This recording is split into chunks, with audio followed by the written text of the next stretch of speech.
أعوذ بالله السميع العليم من الشيطان اللعين الرجيم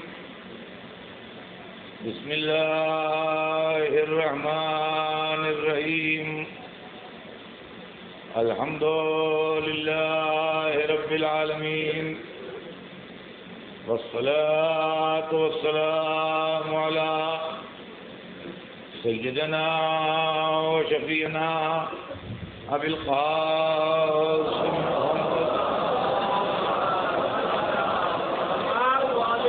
وآله الطيبين الطاهرين المعصومين ولعنة الله على أعدائهم أجمعين من يومنا هذا إلى يوم الدين. أما بعد فقد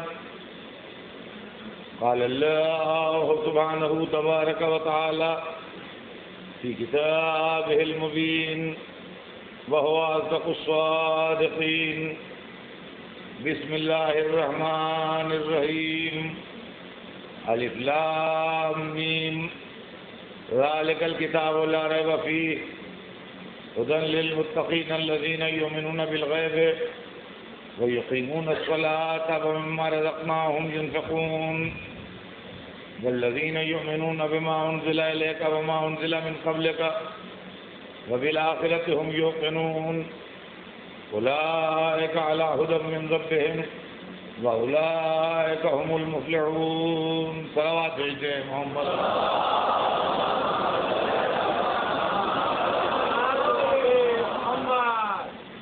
ارشاد اقدس جناب رب العزت ہے کہ بسم اللہ الرحمن الرحیم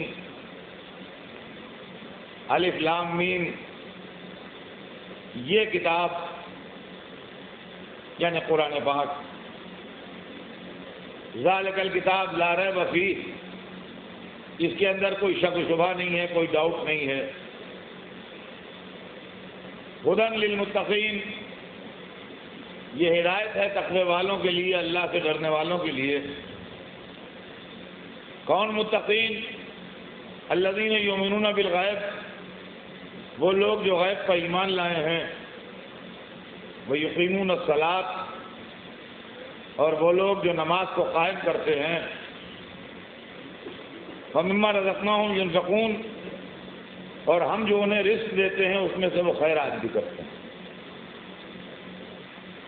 والذین یؤمنون بما انزل الیک وما انزل من قبلک اور وہ لوگ کہ جو اس پر ایمان لائے جو حبیب ہم نے آپ پر نازل کیا اور آپ کے پہلے والوں پر نازل کیا. وبالآخرۃ هم یوقنون اور آخرت کا یقین رکھنے والوں میں یہی وہ لوگ ہیں جو اللہ کی طرف سے ہدایت یافتہ ہیں اور یہی وہ لوگ ہیں جو فلاح پائیں گے، نجات پائیں گے. سلسلہ کلام ذہن عالی میں ہوگا.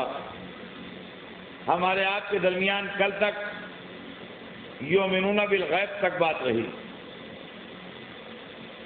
ذالک الکتاب لا ریب فیہ ہدی للمتقین الذین یؤمنون بالغیب وہ لوگ جو غیب پر ایمان لائے ہیں. پہلی منزل ہے ایمان، دوسری منزل ہے عمل. لہذا قرآن کے تذکرے کے بعد منزل اول میں یؤمنون بالغیب کہہ کے ایمان کی منزل کو قرآن نے واضح کیا. اب اس کے بعد ارشاد ہوا وَيُقِيمُونَ الصَّلَاةَ اور وہ لوگ جو نماز کو قائم کرتے. عزیزان گرامی، اسلام میں اعمال کی فہرست میں سب سے پہلا نام نماز کا ہے. سب سے پہلی عبادت نماز ہے. اور کبھی کبھی لفظ نماز صلاۃ استعمال کر کے تمام وہ عبادتیں مراد لے لی جاتی ہیں جو انسانی جسم سے متعلق. نماز ہمیشہ سے رہی. حضرت آدم سے پہلے فرشتے نماز پڑھتے تھے. جناب آدم سے لے کے جناب عیسیٰ تک نماز رہی. سرور کائنات نے اپنی امت کے واسطے نماز کا تحفہ دیا، اور ایک مسلمان کی 2 رکعت نماز، صرف 2 رکعت نماز صبح کی جیسے آپ پڑھتے ہیں، نماز کی عظمت دیکھیے گا۔ سرور کائنات جب معراج میں تشریف لے گئے اور آسمانی عبادتوں کو دیکھا، پلٹ کے آئے تو ان کو سمیٹ کے ایک مسلمان کی 2 رکعت نماز بنا دی۔ یعنی اگر پھیلے تو آسمانی فرشتوں کی عبادت ہے، اگر سمٹے تو 2 رکعت نماز ہے۔ بالکل اسی طرح کے جیسے پھیلے تو قرآن ہے، سمٹے تو نقطہ ہے۔ اسی لیے نماز کو معراج مومن کہا گیا۔ عزیزان گرامی، انسان اگر فلسفہ نماز سمجھ لے تو کبھی شاید نماز چھوڑے گا نہیں۔ نماز انسان کو کنٹرول کرنے کا ایک طریقہ ہے۔ نماز انسان کے دماغ کے غرور کو توڑنے کا ایک وسیلہ ہے۔ کائنات عالم کا مخلوق انسان، غلاموں کی بستی کا اکیلا آزاد شہزادہ، کائنات عالم میں جو کچھ ہے، جتنے مخلوق ہیں انسان کے علاوہ، سب غلام ہیں۔ آزاد اکیلا انسان ہے۔ غلام و آزاد کا فرق بچے نہ جانتے ہو تو بتا دوں، آزاد اپنی مرضی کا مالک ہوتا ہے، غلام آقا کی مرضی پر چلتا ہے، اس کی اپنی کوئی مرضی نہیں ہوتی۔ کائنات میں جو کچھ بھی ہے، درخت ہوں، جانور ہوں، چاند تارے ہوں، دریا و سمندر ہوں، پہاڑ ہوں، میدان ہوں، جو کچھ بھی انسان کے علاوہ دیکھیں، ہر ایک کا عمل معین ہے۔ سمندر میں جس وقت ہائی ٹائیڈ ہوتا ہے ہائی ٹائیڈ ہوگا، جب لو ٹائیڈ ہوتا ہے لو ٹائیڈ ہوگا، جب سردی کا زمانہ آئے گا تو سردی ہوگی، جب گرمی کا زمانہ آئے گا تو گرمی ہوگی۔ آج سن رائز جتنے بجے ہے، ایک آدھے سیکنڈ کے لیے آفتاب لیٹ نہیں ہوگا۔ مون رائز جتنے بجے ہے، آدھے سیکنڈ کے لیے چاند لیٹ نہیں ہوگا۔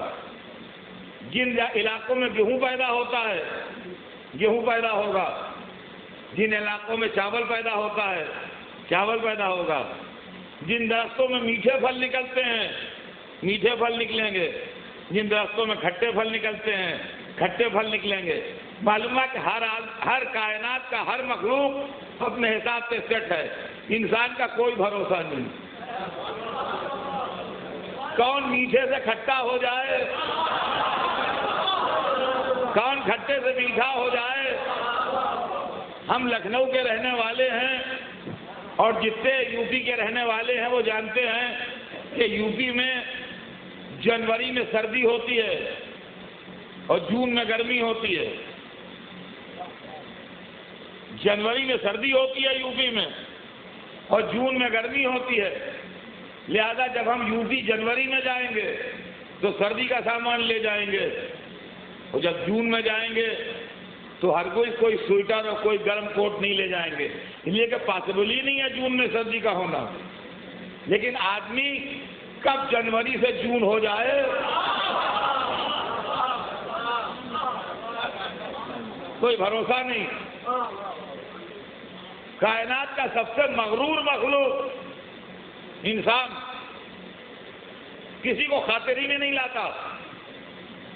سب سے اونچے پہاڑ کی چوٹی پر اپنا جھنڈا نصب کرایا، سب سے گہرے سمندر کی تہ کی مٹی لے آیا، چاند کو بہت دنوں دیکھتا رہا، ایک دن اس پر ٹہل کے چلا آیا۔ گھوڑا بڑا قوی جانور ہے، لگام لگا کے چلاتا ہے۔ اونٹ اس سے بڑا ہے، نکیل کو چلاتا ہے۔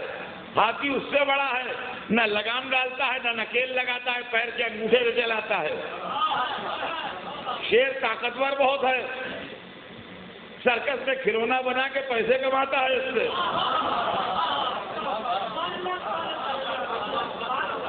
پہاڑوں کو خاطر میں نہیں لاتا، کلیجے برما کے اس کے اندر سے اپنا راستہ بنا لیتا ہے.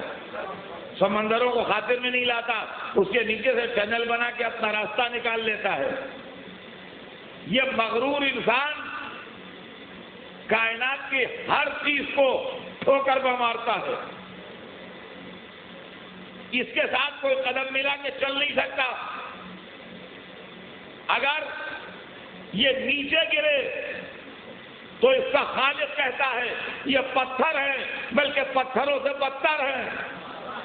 اور اگر یہ یوں جائے اوپر کی طرف تو جبرائیل بھی کان سے کہتے ہیں اگر آگے بڑھوں تو جل جاؤں گا.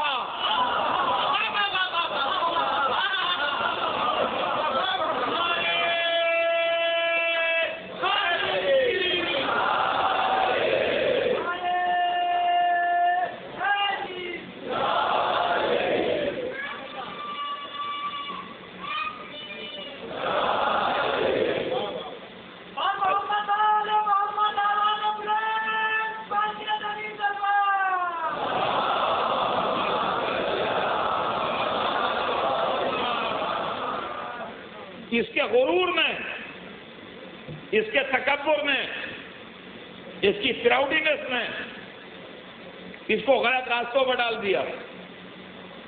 یہ ظالم بن گیا، یہ قاتل بن گیا، یہ شداد بن گیا، یہ نمرود بن گیا، یہ فرعون بن گیا، یہ یزید بن گیا.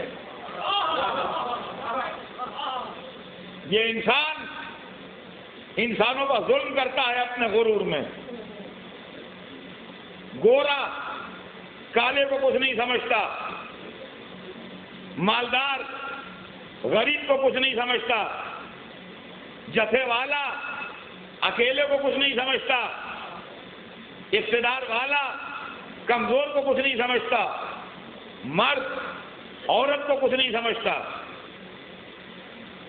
عورتیں مظلوم ہیں جن کے شوہر ان کو ستاتے ہیں اور بیجا طلاق دے کے اپنی زندگی اور ان کی زندگی برباد کرتے ہیں. غریب مظلوم ہیں جن کے اوپر طاقتور ظلم کرتے ہیں.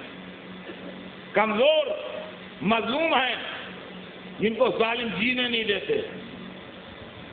عزیزان گرامی، مذہب کا کام یہ ہے کہ ظلم نہ ہونے دے. مذہب کا کام یہ ہے کہ کمزور کا حق طاقتور سے دلائے. مذہب کا کام یہ ہے کہ شیر اور بکری ایک گھاٹ پانی پئیں. مذہب کا کام یہ ہے کہ کوئی ایک دوسرے کو نہ ستائے. آپ اسلام کا انٹرپریٹیشن بادشاہوں سے نہ لیجئے. آپ اسلام کا انٹرپریٹیشن محمد و آل محمد سے لیجئے. اسلام ظلم کا نام نہیں، عدل کا نام ہے. اسلام دوسرے کو ستانے کا نہیں، دوسرے کے لیے سیکریفائس دینے کا نام ہے. اور فرمایا آپ نے یہ نماز جو ہے 5 وقت کی، کیا آپ سمجھتے ہیں یہ خالی کوئی رسمی عبادت ہے؟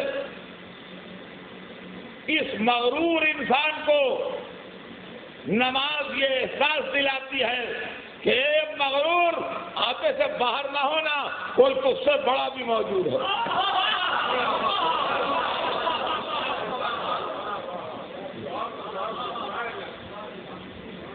کنٹرول میں رہنا سب کچھ تو ہی نہیں ہے، کوئی تجھ سے بڑا موجود ہے.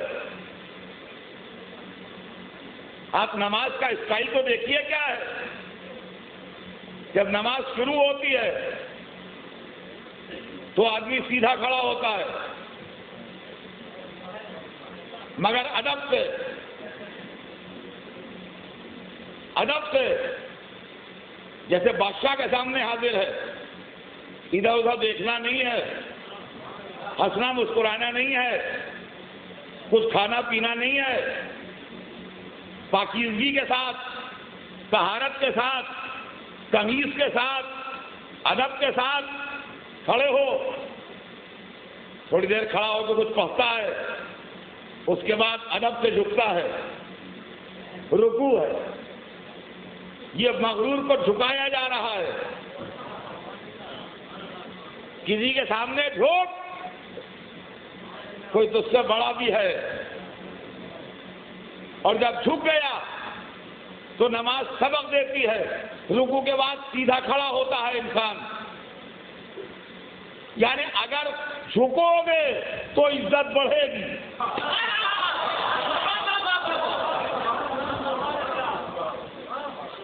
سیدھا کھڑا ہوا، اور جب اللہ نے اس کی عزت بڑھائی تو پھر وہ بندہ اللہ کے حضور میں سجدے میں گیا. عزیزان گرامی، سجدہ غرور شکن عمل کا نام ہے جو غرور کے بت کو توڑ دیتا. یہ انسان کا سر جس کے اوپر کس کر کے وہ تاج شاہی رکھتا ہے اور اپنے کو دنیا کا مالک سمجھتا ہے. نماز اس سر کو خاک پر جھکا دیتی ہے کہ سر وہ عزت دار نہیں ہے جس کا کلاه شاہی کج ہو، بلکہ سر وہ عزت دار ہے جو اللہ کے سامنے خاک پر جھک جائے. اور عزیزان گرامی، یہ بات بچہ جانتا ہے مسلمان کا کہ نماز بہت بڑا ثواب کا کام ہے. لیکن اگر کوئی اکیلا نماز پڑھ رہا ہے تو وہ بھی ثواب ہے، کوئی بری بات نہیں، اچھی بات ہے. لیکن زیادہ ثواب اس میں ہے کہ آپ جماعت سے نماز پڑھیے. ہر مسلمان اس بات کو جانتا ہے کہ نماز جماعت کا ثواب جو ہے وہ فرادہ نماز سے زیادہ ہے. آج سمجھے اس کے اندر راز کیا ہے. فرادہ نماز میں غرور کا بت ٹوٹتا ہے، جماعت کی نماز میں غرور کا بت چکنا چور ہوتا ہے. فرادہ نماز میں سر اللہ کے سامنے جھکتا ہے، جماعت کی نماز میں میرا سر آپ کے پیروں کے قریب جھکتا ہے. اور ہمارے آپ نے یہ ہے نماز. والذین یقیمون الصلاۃ.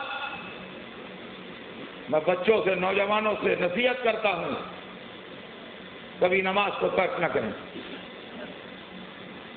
نماز اسلام کا ایک عظیم عمل ہے. کائنات عالم نے سب سے پہلی جماعت کی نماز دیکھی مکے میں. جہاں حضرت ابو طالب بیٹھے تھے، آپ کے پاس کچھ لوگ باہر سے آئے تھے کسی معاملے میں مشورہ کرنے، اس لیے کہ ابو طالب سردار قریش تھے. ان کے پاس دور دور سے لوگ مشورہ کرنے آتے تھے. کہ ایک دفعہ سورج ڈھلا اور ان لوگوں نے جو باہر سے آئے تھے دیکھا کہ ایک شخص آن کے اس طرح کھڑا ہوا کہ کعبہ اس کے سامنے تھا. اس کے پہلو میں ایک کمسن لڑکا آ کے کھڑا ہو گیا. اس شخص کے پیچھے سر سے پیر تک چادر میں لپٹی ہوئی ایک بیوی کھڑی ہو گئی، اور وہ لوگ ایک خاص اسٹائل سے اٹھنے بیٹھنے لگے. مکے میں نئے آنے والوں نے یہ منظر پہلی دفعہ دیکھا. کہنے لگے ابو طالب یہ لوگ کون ہیں، کیا کر رہے ہیں؟ کہا یہ میرا بھتیجا ہے، یہ پیغمبر ہے، یہ دین لایا ہے. اور یہ جو اس کے پہلو میں کھڑا ہے یہ میرا بیٹا ہے. یہ لڑکا جو ہے یہ میرا بیٹا ہے. اور یہ بیوی جو اس کے پیچھے کھڑی ہے یہ اس کی زوجہ ہے. یہ اپنے طریقے پر عبادت کر رہے ہیں. تاریخ نے پہلی جماعت جو دیکھی ان میں سرور کائنات تھے، مولا علی تھے، ام المومنین خدیجہ تھی. اب لوگ کہتے ہیں ابو طالب اگر مسلمان تھے تو نماز پڑھنے کیوں نہیں لگے؟ ہمیں مسجد میں نماز ہو رہی ہے، انتظام والے باہر انتظام کر رہے ہیں، تو کیا یہ کافر ہیں؟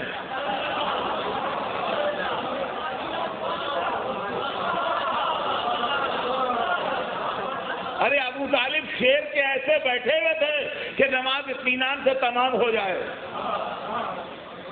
اور عزیزان گرامی ایک بات میں کہتا ہوں، ہر آدمی جانتا ہے، بہتوں کو تجربہ ہوگا، میں زندگی کے تجربے سے مجلس پہنچتا ہوں. دیکھیے لڑکا آپ کا اپنا لڑکا ہو، جوان ہو گیا قابو سے نکل سکتا ہے. آپ کا اپنا بیٹا ہے، جوان ہو گیا نہیں مانتا کہنا، کیا بنا لیجیے گا؟ سینکڑوں کے اس دنیا میں ہے کہ لڑکا جوان ہو گیا باپ کی نہیں سنتا. لیکن جب تک بچہ چھوٹا رہتا ہے اس وقت تک باپ کے کنٹرول میں رہتا ہے. ٹھیک ہے، ابو طالب رسول ابو طالب کے بھتیجے تھے، پالا پوسا، جوان ہو کے دوسری لائن پہ نکل گئے، ابو طالب کے کنٹرول میں نہیں رہے. مگر یہ ابو طالب کا کمسن لڑکا جو نماز پڑھ رہا ہے، یہ کیسے کافر ہیں جو بچے کی اصلاح نہیں کر رہے ہیں؟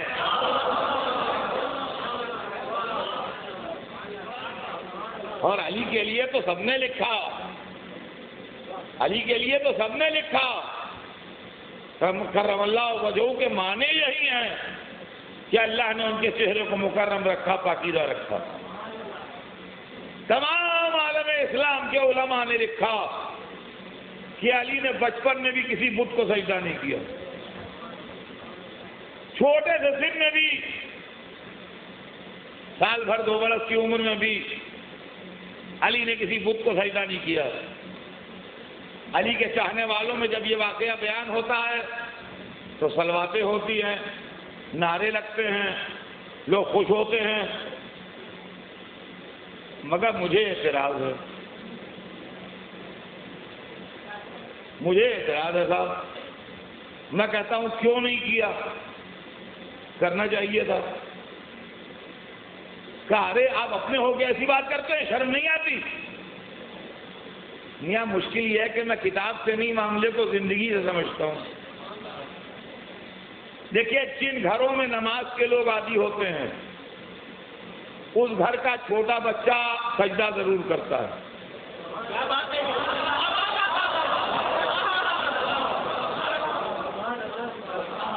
سال بھر کا ہے، 10 مہینے کا ہے، 14-15 مہینے کا ہے، اس کو اس سے بحث نہیں کہ وہ ننگا ہے کہ چڈی پہنے ہیں. وہ مٹی بھری ہے اس کے ہاتھوں میں کہ پاک ہے کہ نجس ہے. ماں کو دیکھ رہا ہے نماز پڑھ رہی ہے، باپ کو دیکھ رہا ہے، نانی، نانا، دادی، دادا، پھوپھی، چچا، خالہ، ماموں، جتنے بڑے ہیں دیکھتا ہے. تو بچہ ہوتا ہے نقال، لہذا یہ بھی آن کے سجدہ کرتا ہے. اکثر مسلوں پر بچے آ جاتے ہیں تو لوگ زور زور نماز پڑھتے ہیں تو لوگ آن کے بچوں کو اٹھا لے جاتے ہیں. بھائی ہر بچہ خاندان رسالت کا تھوڑی ہے جو سجدہ ٹھہر جائے. صلوات بھیج دیں محمد.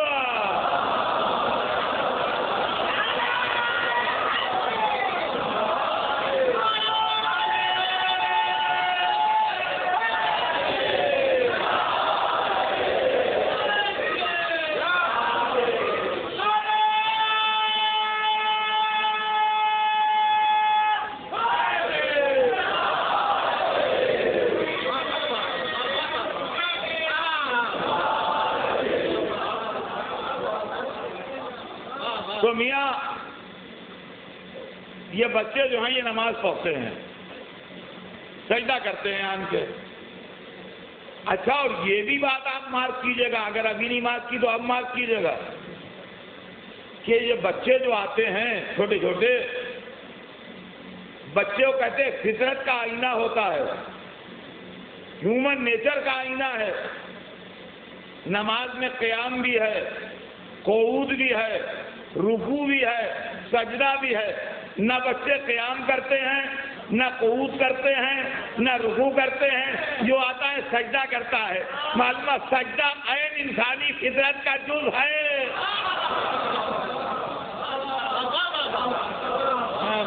سجدہ. یہ اور بات ہے کہ یہ لڑکا جوان ہو کے کبھی نماز نہ پڑھے اور بالکل نماز کو چھوڑ دے. لیکن اگر خاندان میں ایسے پیدا ہوا ہے کہ نمازی لوگ ہیں تو سال بھر کے سن میں، 2 برس کے سن میں، 1.5 برس کے سن میں نماز ضرور پڑھے گا، سجدہ ضرور کرے گا۔ اور بھیا جن گھروں میں اللہ سے تعلقات کشیدہ ہیں، ان کا بھائی چھوٹے صاحب بڑے صاحب میں لڑائی ہے، ان کا ہماری کیا نماز کا رواج نہیں۔ بچہ کبھی سجدہ نہیں کرے گا، نہ ماں کو دیکھتا ہے، نہ باپ کو دیکھتا ہے، نہ چچا کو دیکھتا ہے، نہ ماموں کو دیکھتا ہے، نہ نانی، نہ دادی، نہ خالہ، نہ پھوپھی ہے۔ یہ ہو سکتا ہے جوان ہو کے نماز شب نہ قضا کرے، مگر بچپن میں کبھی سجدہ نہیں کرے گا۔ سوال یہ ہے، تاریخ جو یہ لکھتی ہے کہ علی نے بچپن میں کبھی سجدہ نہیں کیا، تو 2 باتوں میں سے ایک بات ہے، یا تو علی کے گھر میں بتوں کے سجدے کا رواج نہیں تھا، یا تو علی کے گھر میں بتوں کے سجدے کا رواج نہیں تھا، تو ابو طالب کو مومن کہیے، یا علی بچپن میں جانتے تھے کہ لائق سجدہ کون ہے کون نہیں، تو علی کو امام کہیے۔ صلوات بھیجیں محمد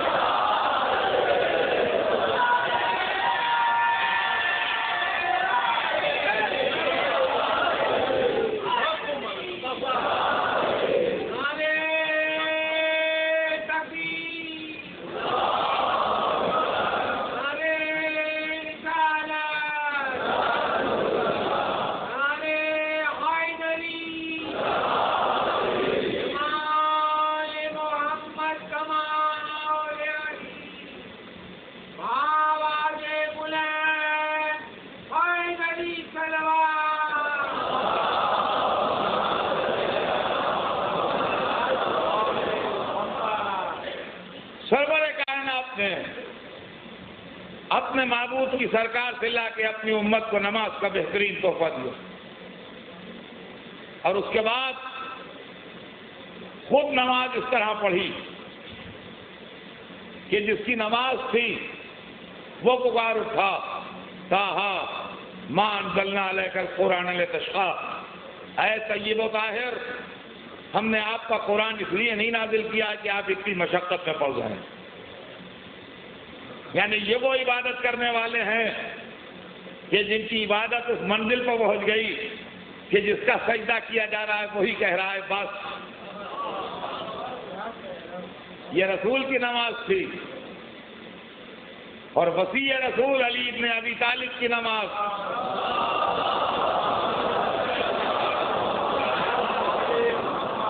جس کا تذکرہ قرآن مجید میں بھی ہے، یقیمون الصلاۃ ومما رزقناہم ینفقون، نماز کو قائم کرتے ہیں اور جو اللہ نے دیا ہے اس میں سے خیرات کرتے ہیں۔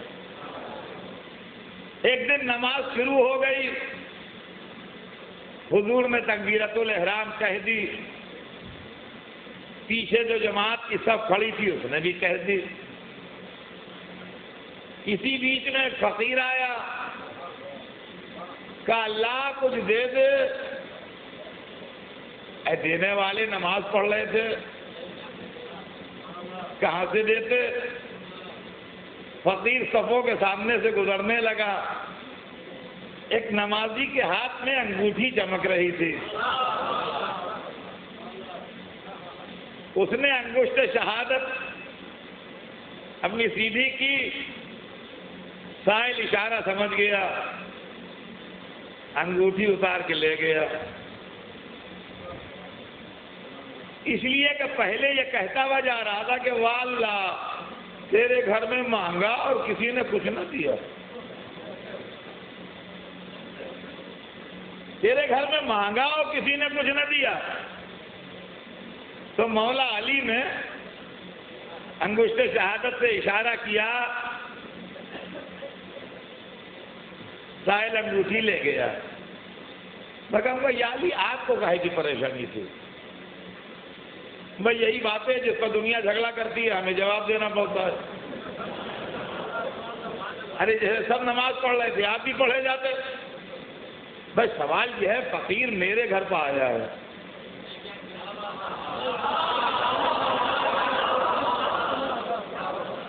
کوئی دوں میں دوں، نہ دوں میں نہ دوں، آپ میرے گھر میں اگر بیٹھے ہیں تو آپ کو کیا پریشانی ہے؟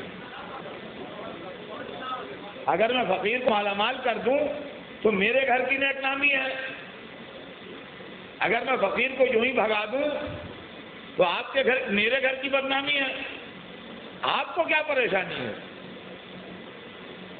جب آپ کے گھر میں آئے تو بھائی آپ اس کو جو بھی چاہے دے دیجئے۔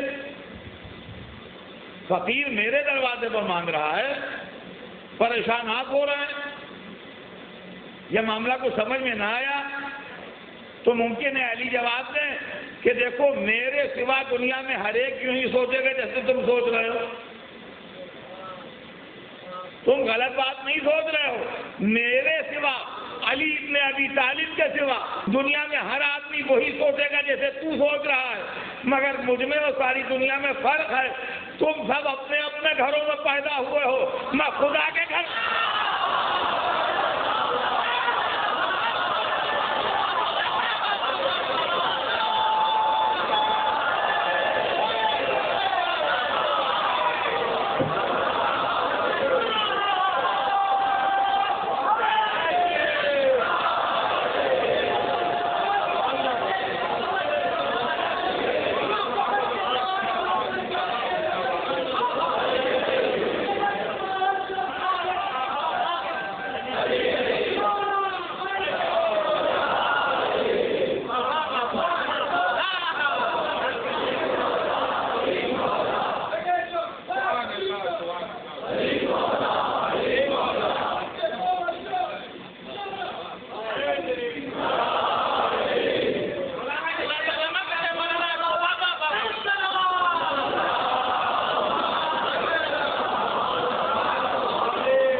تو سنیے گا، سائل انگوٹھی لے گیا،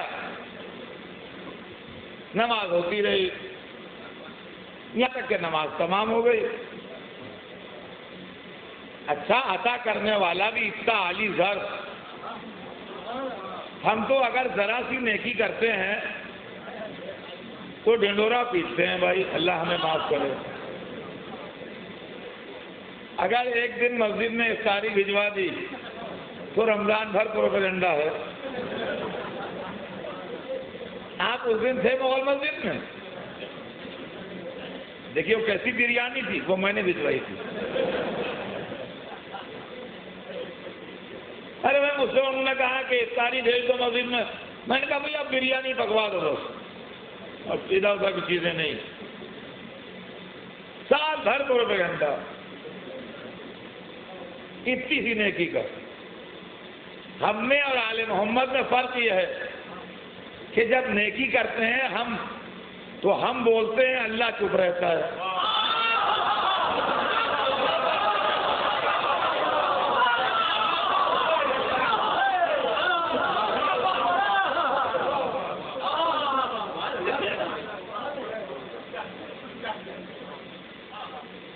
ارے بھائی آپ مغل مسجد میں گئے، اندر ہال میں بیٹھے، ان کا جی ہاں، کہنے لگے پنکھے آپ نے دیکھے؟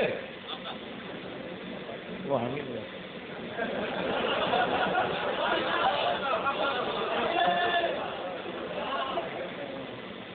انہوں نے مجھ سے کہا تھا 2-3 لگوا دیے، میں نے کہا 2-3 کیا، بس جتنی ضرورت ہے سب لگوا دو،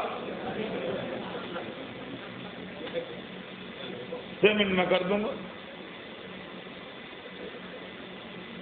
تو ہمارا معاملہ یہ ہے کہ ہم بولتے ہیں قرآن چپ۔ اہل بیت کا معاملہ تو یہ تھا کہ یہ چپ رہتے تھے، قرآن بولتا تھا۔ اب انہوں نے انگوٹھی دے دی، کسی نے کہا بھی نہیں۔ تھوڑی دیر کے بعد آیت نازل ہوئی، انما ولیکم اللہ ورسولہ والذین آمنوا الذین یقیمون الصلاۃ ویؤتون الزکاۃ وہم راکعون. یقیناً تمہارا ولی اللہ ہے اور اس کا رسول ہے اور وہ صاحبان ایمان جو نماز کو قائم کرتے ہیں اور زکوٰۃ کو ادا کرتے ہیں جبکہ وہ رکوع کر رہے ہوتے ہیں. اب نام تو اس میں آیا نہیں. رسول جب قرآن نازل ہوتا تھا تو ممبر پہ جا کے سنا دیتے تھے. سرکار ممبر پر تشریف لے گئے. کیا ابھی تم لوگوں میں سے کسی نے کچھ خیرات کی ہے؟ تو مجمع خاموش رہا. علی نے کہا ہاں یا رسول اللہ میں نے خیرات کی ہے. کہا کیا خیرات کی؟ کہا یا رسول اللہ ایک سائل آیا تھا وہ ایسے ایسے کہہ رہا تھا تو میں نے انگلی سے اشارہ کیا تو وہ انگوٹھی لے گیا. کہا یا علی تمہاری شان میں آیا تھا یہ.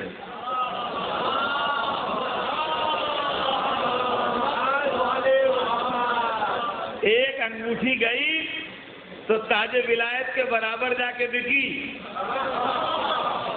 ایک انگوٹھی گئی تو تاج ولایت کے برابر جا کے بکی. اب اس کے اندر بیچ میں بڑے بڑے جھگڑے ہوئے. لوگوں نے کہا کہ علی کی نماز ٹوٹی کی رہی. اس لیے کہ جب نماز میں اشارہ کر دیا تو نماز صحیح بھی ہوئی کہ نہیں ہوئی. اب یہ تو اللہ جانے. دیکھیے ہم تو فیصلہ نہیں کر سکتے کہ کس کی نماز ٹوٹی اور کس کی رہی. لیکن اگر ٹوٹی بھی تو جس کی ٹوٹی بھی نماز کو خدا کہتا ہے نماز قائم کرتے ہیں تو اس کی ثابوت نماز کیا ہوگی؟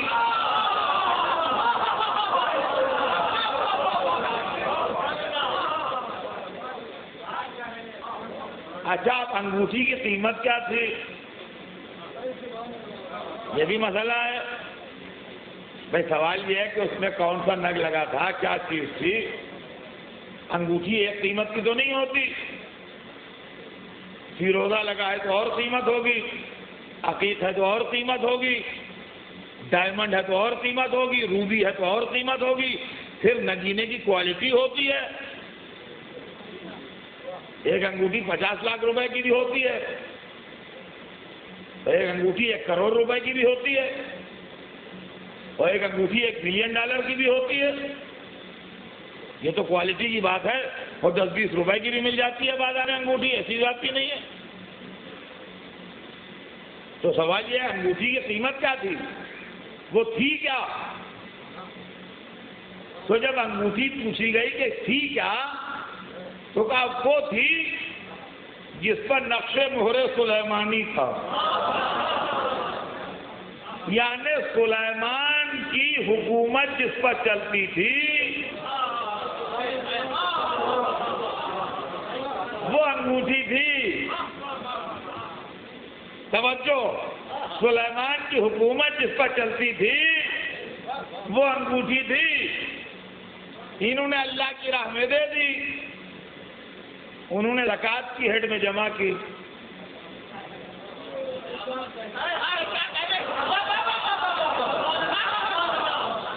دیکھیے جب آپ پیسہ بھرنے جاتے ہیں تو ایسے کوئی پیسہ نہیں لے لے گا. آپ کی ہیڈ میں جمع کر رہے ہیں. یہ انکم ٹیکس ہے کہ سیل ٹیکس ہے کہ بجلی کا بل ہے کہ ٹیلی فون کا بل ہے کہ بچے کے اسکول کی فیس ہے کہ کیا ہے کیا نہیں ہے. بھائی کوئی ہیڈ ہوتی ہے, ہاؤس ٹیکس ہے. ایسے تھوڑی کہ پیسہ جا کے تو بھرا ہے, کہے کے لیے بھرا ہے, کیا چیز. تو سوال یہ علی نے انگوٹھی دی, اللہ کی یہاں جمع ہوئی, وہاں سے سرٹیفکیٹ آیا تو کہے میں جمع ہوئی. زکوٰۃ کی ہیڈ میں زکوٰۃ ہے 40واں حصہ مال کا, اور خیرات صدقہ معلومات جتنا بڑا ملک سلیمان تھا علی کی حکومت میں اتنا صدقہ نکالا جاتا ہے. اب سمجھے آپ جناب امیر کے معنی کیا. یہ ہے عزیزان گرامی منزل. تو یقیمون الصلاۃ، نماز کو قائم کرتے ہیں. یہی علی جنگ صفین میں برس کے تیروں میں مسلح بچھاتے ہیں تو چاہنے والے کانپنے لگتے ہیں. کہا یا علی، میدان جنگ میں مسلح بچھا دیا، چھڑک دیا، تجھے کیا خبر؟ کسی نماز کو قائم کرنے کے لیے لڑائی لڑ رہا ہوں. عزیزان گرامی، باپ نے نماز کو قائم کرنے کے لیے لڑائی لڑی، لیکن علی کی تعلیم کا اثر اتنا ہوا کہ بیٹے نے ایسے ساتھی جمع کیے کہ جنہوں نے ظہر کے وقت، جبکہ مارکا ایک کارزار شباب کا تھا، ہاتھ جوڑ کے کہا مولا دل چاہتا ہے ایک نماز اور آپ کے ہمراہ پڑھ لوں. اللہ اللہ، دنیا پہچانے کربلا کیا ہے. کربلا ایک سبق ہے جس کے اندر پورا اسلام سکھایا جا رہا ہے. سلام ہو اس حسین پر جس نے دوپہر میں پورے اسلام کی تعلیم دے دی. ایک دوپہر میں ہم کو پورا اسلام بتا دیا، عقیدہ بھی بتایا، عمل بھی بتایا، خیرات کے طریقے بھی بتائے، صبح قیامت تک کے مذہب کی عظمت کو بھی واضح کیا. آج یہ دنیا کا اکیلا واقعہ ہے جو اس شان سے منایا جاتا ہے ہر سال کہ جیسے یہ پہلا سال ہے. یہ احسان ہے حسین ابن علی کا انسانیت پر، اسلام پر، دین پر، کہ اگر کسی کو اسلام سمجھنا ہے تو بادشاہوں سے نہ سمجھے، سلطانوں سے نہ سمجھے، کشور کشاؤں سے نہ سمجھے، ملک کے چکر میں رہنے والوں سے نہ سمجھے. اگر اسلام سمجھنا ہے تو رسول اور ان کی آل پاک سے سمجھے. اگر اسلام سمجھنا ہے تو قرآن پاک سے سمجھے. آج ساری دنیا میں اسلام کے متعلق غلط فہمیاں پھیلی ہوئی ہیں. جب تک مسلمان ملوکیت سے اپنا دامن چھوڑائے گا نہیں اور آل محمد کے در پر آئے گا نہیں، اس وقت تک اسلام کی صفائی نہیں دے پائے گا. جب تک قاتلوں، ظالموں، خونخواروں کو ہیرو بنایا جاتا رہے گا، جب تک اسلام پر آتنکواد کے دھبے لگتے رہیں گے. اگر آپ کو اسلام سے آتنکواد کے دھبے دھونا ہے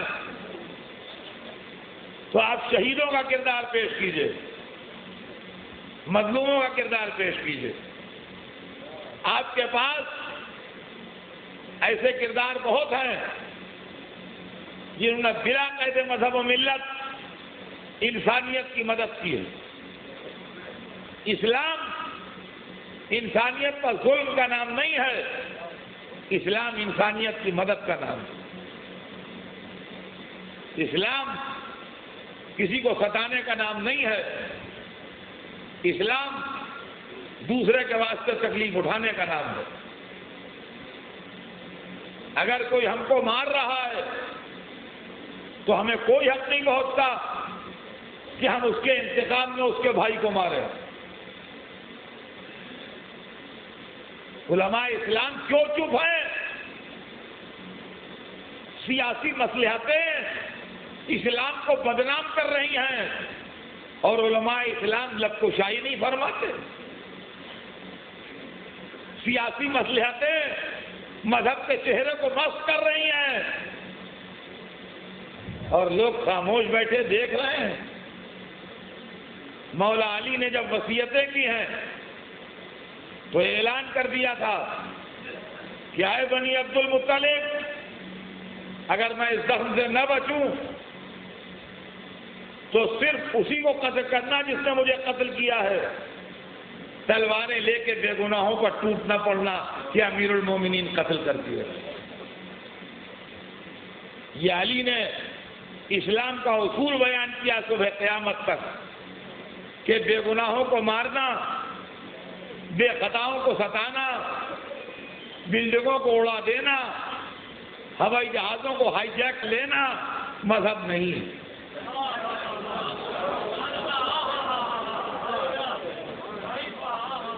آج مجھے ان لیڈروں سے بھی شکایت ہے جو اسلام کو برا کہتے ہیں اور حقائق کی تحقیق نہیں کرتے، واقعات کو صحیح طریقے سے معلوم نہیں کرتے، اور مسلمانوں کے کیریکٹر کو دیکھ کے جو صحیح مسلمان بھی نہیں ہے اسلام پر کمنٹ کرنے لگتے ہیں۔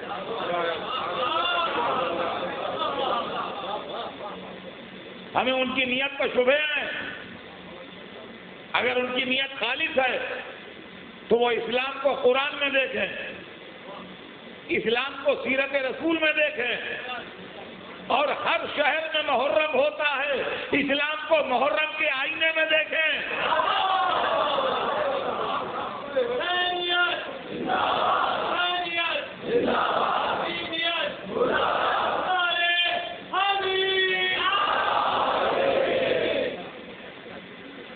اسلام کیا ہے؟ علماء فتوے دیتے ہیں، جائز ہے، ناجائز ہے، صحیح ہے، غلط ہے، بدعت ہے، سنت ہے۔ لوگ مسئلے پوچھتے ہیں، یہ جائز ہے کہ نہیں، یہ صحیح ہے کہ نہیں، یہ غلط ہے کہ نہیں۔ ارے آپ محرم کی فلسفی کو سمجھے ہی نہیں۔ محرم آتنکواد کے خلاف پرانے انسانوں کا پروٹیسٹ ہے۔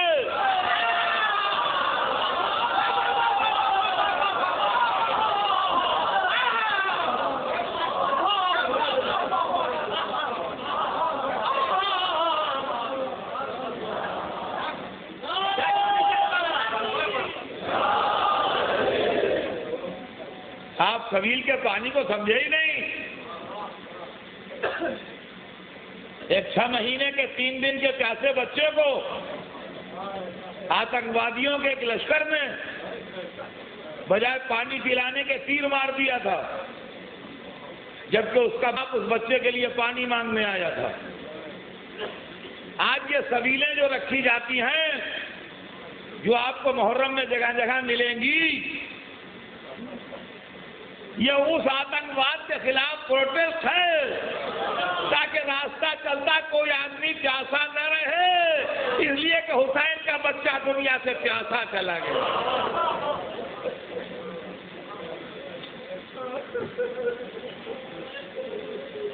آپ اس کو انسانیت کے پیمانے پر دیکھیے، آپ اس کو کہاں سوچ رہے ہیں؟ عزیزان گرامی، حسین کے چاہنے والے جمع ہیں۔ حسین کے چاہنے والوں میں مذہب و ملت کی قید نہیں ہے۔ حسین کے چاہنے والے ہر مذہب میں ملیں گے، ادادار ہر قوم میں ملیں گے۔ اس ہندوستان کی سماج کی خوبی یہ ہے کہ آپ ہندوستان میں میرے ساتھ چلیے، میں آپ کو دکھاؤں گا کہ پیاسے حسین کے نام پر سبیل رکھنے والے خالی مسلمان ہی نہیں ہیں، ہندو بھی حسین کے نام پر سبیلیں رکھتے ہیں، سکھ بھی حسین کے نام پر سبیلیں رکھتے ہیں، نان مسلم بھی حسین کے نام پر پانی پلاتے ہیں۔ معلوم مظلومیت کسی ایک مذہب کو متاثر نہیں کرتی، جس کے سینے میں انسان کا دل ہے اس کو متاثر کرتی۔ شب عاشور آ گئی، حسین کی رخصت کی رات۔ آج کی رات کی رونق دیکھیے، کل کی رات کا سناٹا دیکھیے گا۔ ہماری جانیں قربان ہو جائیں، عاشور کی رات گزر رہی ہے۔ رات گزری، عاشور کا سویرا ہوا، بازار شہادت گرم ہوا، صبح کی اذان ہوئی، حسین نے اپنے ساتھیوں کے ساتھ فریضہ سحر ادا کیا. شہادت کا بازار گرم ہو گیا. ایک ایک کر کے لوگ جام شہادت نوش کرنے لگے. یہاں تک کہ دوست تمام ہو گئے. ظہر کی نماز کے وقت تک تھوڑے دوست موجود تھے، تمام ہو گئے. دن ڈھلتا رہا، عزیزوں کے لاشیں آتے رہے، بنی ہاشم کا باغ اجلتا رہا.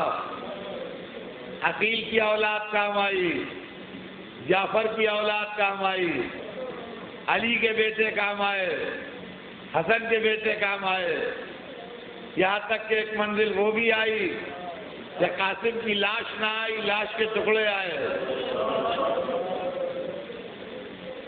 عباس کا خون میں ڈوبا ہوا علم آیا، سکینہ پیاسی رہ گئی.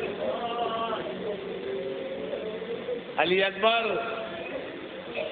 سینے پر برچھی کھا کے اس طرح آئے کہ بوڑھے باپ نے جوان بیٹے کی میت اکیلے اٹھائی.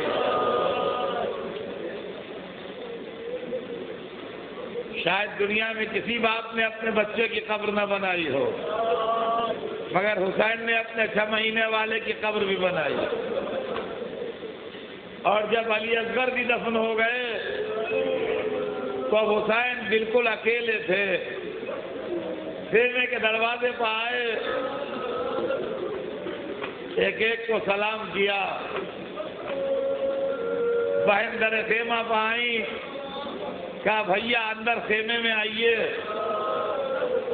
بہن بھائی کو خیمے میں لے گئیں. خیمے کا حال کیا ہوگا؟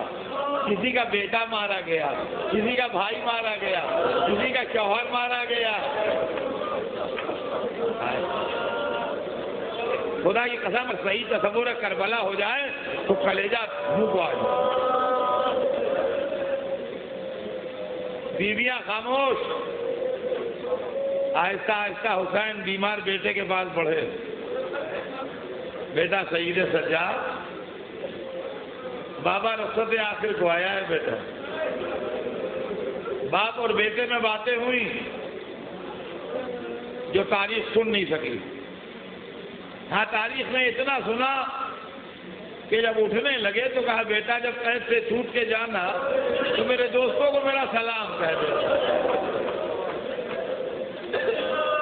کہنا جب پانی پینا میری پیاس یاد کرنا.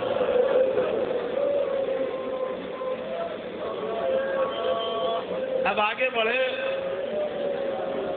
بہن کو قریب بلایا، کہا بہن پرانے کپڑے نکال دو مجھے.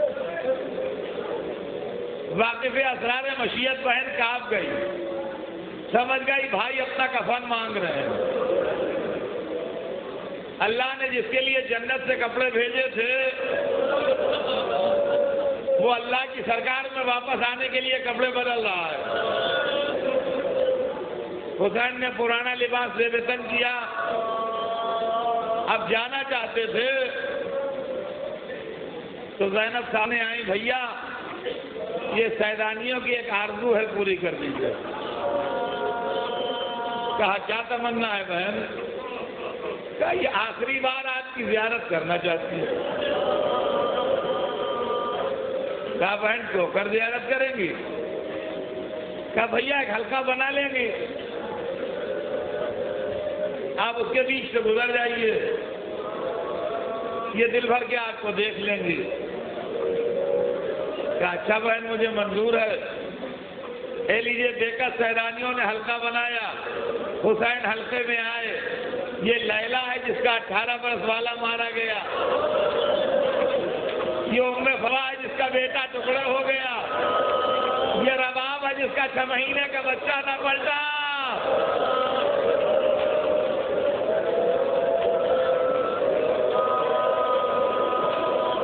یہ ام کلثوم ہے جس کا بیٹا سمجھو یا بھائی عباس نہر سے نہ آیا. یہ سکینہ ہے میرے سینے پر سونے والی، عباس کی گودی میں رہنے والی، اب کبھی شمر کے تماچے کھائے گی.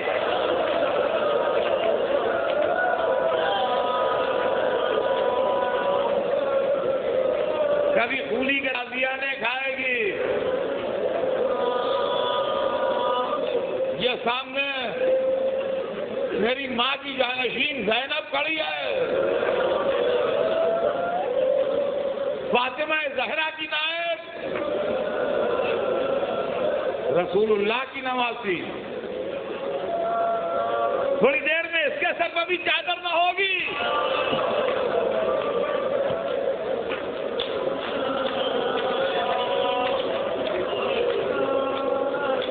دو تین منٹ کا ظاہر سن لیجیے.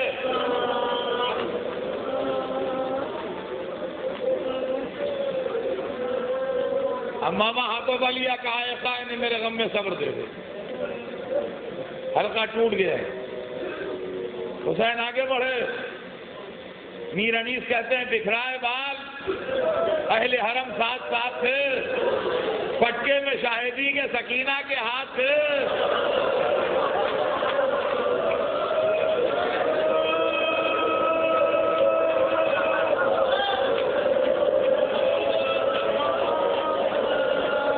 عزیزوں، حدیث میں ہے کہ کربلا میں حسین کی 7 بہنیں تھیں. 2 سگی بہنیں تھیں معصوم عالم کی بیٹیاں، جناب زینب و جناب ام کلثوم، اور 5 بہنیں تھیں مولا علی کی بیٹیاں تھیں. وہ جناب سیدہ کی بیٹیاں نہیں تھیں مگر مولا علی کی بیٹیاں تھیں.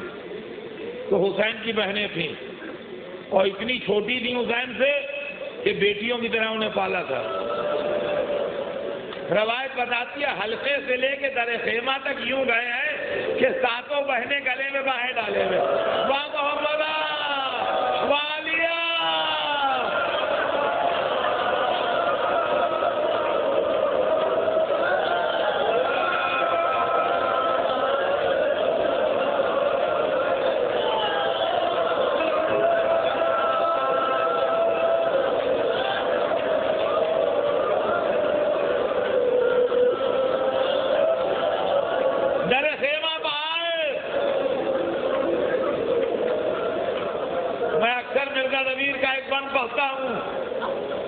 لوگ اس کی فرمائش بھی کرتے ہیں. مرزا صاحب کہتے ہیں کہ حسین جب کہ چلے بعد دوپہر رنگ کو، نہ تھا کوئی کہ جو تھامے رکاوے توسن کو. حسین جب کے کھڑے تھے جھکائے گردن کو، سکینہ جھال رہی تھی ابا کے دامن کو. نہ آسرا تھا کوئی شاہ کربلائی کو، فقط بہن نے کیا تھا سوار بھائی کو.